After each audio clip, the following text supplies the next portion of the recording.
Polda Metro Jaya telah mengeluarkan surat pemberitahuan dimulainya penyidikan atas kasus ijazah Jokowi Kejaksaan Tinggi DKI Jakarta dengan 12 nama terlapor yang berpotensi menjadi tersangka. Terkait kasus ini juga Ketua Umum Solidaritas Merah Putih, Sylvester Matutina telah menjelaskan soal proses pemeriksaan dirinya oleh polisi di kasus ijazah Jokowi yang berlangsung Kamis 24 Juli 2025.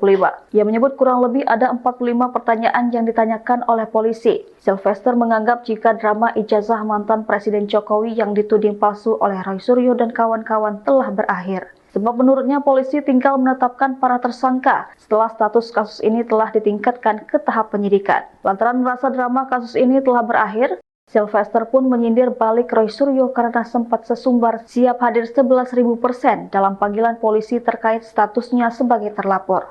Dia menganggap peningkatan status perkara dari penyelidikan ke penyidikan oleh Polda Metro Jaya adalah sebuah kemenangan telak. Menurutnya secara substansi, kasus ini sudah selesai dan bukti-bukti pidana yang menjerat para terlapor sudah tak terbantahkan.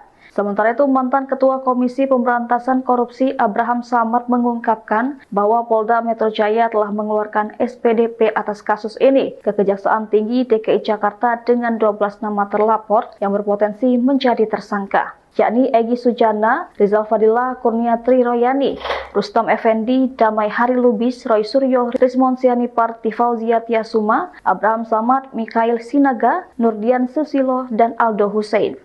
Download Tribun X sekarang, menghadirkan lokal menjadi Indonesia.